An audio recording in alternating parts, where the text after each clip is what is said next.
नमस्कार दोस्तों, हिंदी क्लास में आप सभी का हार्दिक स्वागत करता हूँ। सवाल नंबर 3 में आप सभी का हार्दिक स्वागत है। चलते हैं अब आगे। दोस्तों, हिंदी साहित्य जगत में एवं पौराणिक इतिहास में प्रभु श्री कृष्ण की जो मुरली है, उस मुरली का जो जादू है वो जग भर में प्रसिद्ध है, विख्यात है। ये आप टीवी सीरियलों के माध्यम से भी जानते हैं और आपके घर में जो बुज़ुर्ग लोग हैं उनकी कहानियों के माध्यम से भी आपने कभी कभी सुना होगा। दोस्तों, यहाँ पर प्रभु श्री कृष्ण की मुरली का जो जादू है उसका वर्णन कवि श्री रसखान जी ने बताया है कि प्रभु श्री कृष्ण ब्रज भूमि में जब से वह गाय के चरा कर गए हैं, साथ ही साथ जो मुरली की जो सुमधुर तान है उसे छेड़ा है, उसके मनमोहक जो सुर हैं वो सभी ब्रजवासियों पर छा गए हैं। साथ ही साथ यह मुरली का जो जादू है उन सभी के हृदय में समा गया है। साथ साथ सभी ब्रजवासियों के दिलों में जो श्री कृष्ण है वे बस गए हैं। ऐसा लगता है कि प्रभु श्री कृष्ण ने कुछ जादू टोना सा कर दिया है। समग्र ब्रजवासी क्या कर रहे हैं उन्हें भी कुछ पता नहीं है। ऐसा लगता है कि किसी को भी किसी की परवाह नहीं है और समग्र ब्रजवासी प्रभु श्री कृष्ण के प्यार में पागल हो गए हैं। सभी ब्रजवासी बिक गए हैं, कृष्ण के प्रेम में न्योछावर हो गए हैं। यही यहाँ पर कवि रसखान जी ने बताया है। चलते हैं अब शब्दों के माध्यम से इसे समझने का प्रयत्न करेंगे। जा दिन ते व नंद को छोरो। जा मतलब जिस दिन मतलब दे, ते मतलब से, जिस दिन से वह मतलब श्री कृष्ण, नंद को छोरो मतलब वह नंद का छोरा, छोरा मतलब बेटा। तो जिस दिन से वह नंद का बेटा या बन, या मतलब या इस, बन मतलब जंगल, इस जंगल में धेनु गाय चराई गयो है, चरा कर गया है। इस जंगल में गाय चरा कर गया है, इस वन में गाय चरा कर गया है। जिस दिन से वह नंद का छोरा या बन धेनु चराई गयो है, इस जंगल में गाय चरा कर गया है, तब से साथ ही साथ बेनु बजाई, बेनु मतलब मुरली, बजाई मतलब बजाकर, मुरली बजाकर, मोहिनी तान, ताननी, मनमोहक तान गाय के गाकर, बेनु बजाकर और मुरली के बेनु बजाकर और मनमोहक तान गाय के गाकर। फिर से समझते हैं। बेनु बजाकर, साथ ही साथ मनमोहक तान, तान का अर्थ हम सुर भी ले सकते हैं, सुर गाकर, मुरली बजाकर, उसकी मनमोहक तान गाकर, गोधन, गोधन मतलब गाय, रिजाई गयो है। रिजाई मतलब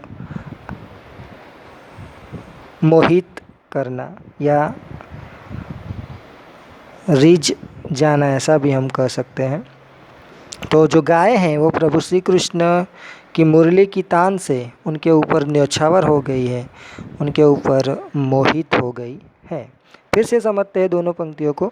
जिस दिन से वह नंद का छोरा प्रभु श्री कृष्ण इस जंगल में गाय चरा कर गया है और बेनु बजाई, मुरली बजाकर, उसकी मनमोहक तान गाय के गाकर, गोधन, गोधन मतलब गायों का जो समूह होता है उसे गोधन कहते हैं, सभी गायों को रिझाई गयो है, रिझा कर गया है, मोहित करके गया है।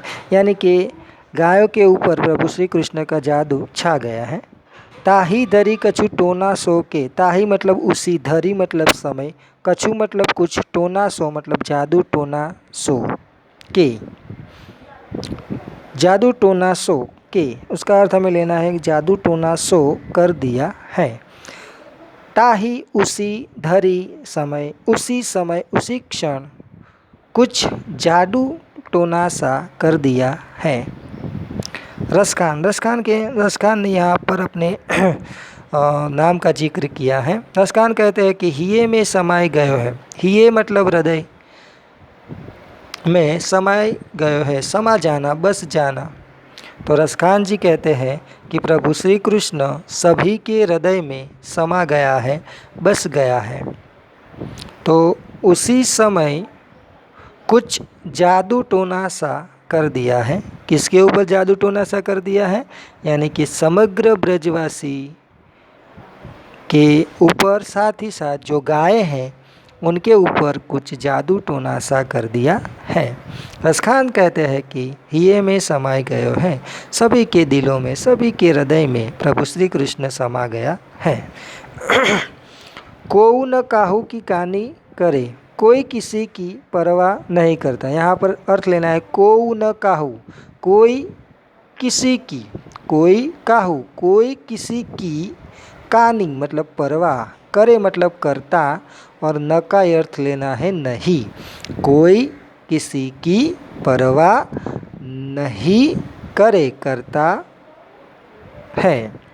कोई किसी की परवाह नहीं करे, करता है। देखिए यहाँ पर जो समग्र ब्रजवासी हैं, समग्र ब्रजवासी लोगों का जो जनजीवन है उसमें कोई किसी की परवाह करता नहीं है। ऐसा जादू प्रभु श्री कृष्ण का छा गया है। साथ ही साथ बताया है शीघ्रो ब्रज बिकाए गए हैं। शीघ्रो मतलब समस्त, ब्रज वीर, ब्रज वीर का अर्थ होता है समग्र ब्रजवासी। बिकाए गयो हैं मतलब बिक गया है, न्यौछावर हो गया है। किसके ऊपर? प्रभु श्री कृष्ण के ऊपर। तो देखिए यहाँ पर शीघ्रो समस्त ब्रजवीर ब्रजवासी बिकाई गयो हैं, बिक गए हैं। ગુજરાતીમાં આપણે એવો અર્થ લઈ શકીએ કે વેચાઈ ગયા છે। शीघ्रो ब्रज वीर बिकाई गयो है, समस्त ब्रजवासी बिक गए हैं। प्रभु श्री कृष्ण के प्रेम में वह पागल से हो गए हैं। साथ ही साथ ऐसा अर्थ भी ले सकते हैं कि बिकाई गए हैं, न्यौछावर हो गए हैं। यानी कि प्रभु श्री कृष्ण की मुरली की जो सुमधुर आवाज़ है, इससे वे समग्र प्रभु श्री कृष्ण के प्रेम में न्यौछावर हो गए हैं, पागल से हो गए हैं और बिक गए हैं। फिर से अर्थ लेते हैं कोई न काहू की कानी करे, कोई किसी की परवाह नहीं करे, करता है।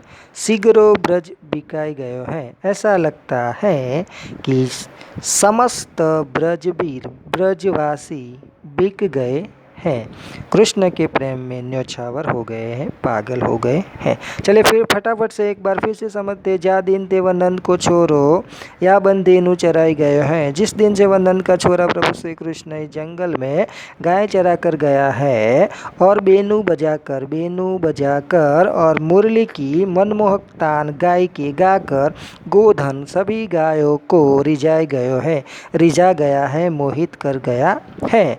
ताही दरी का अर्थ है उसी समय कछु टोना सो के प्रभु श्री कृष्ण ने कुछ जादू टोना सा कर दिया है। मतलब उसी समय प्रभु श्री कृष्ण ने समस्त ब्रजवासियों पर कुछ जादू टोना सा कर दिया है।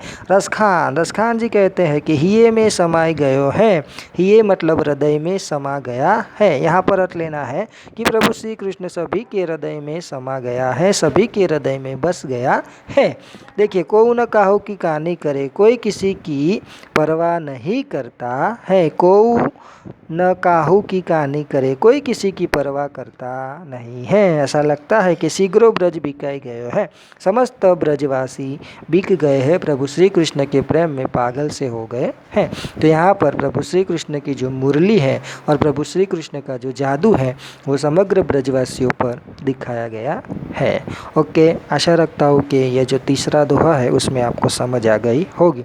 अस्तु, जय हिंद, जय भारत।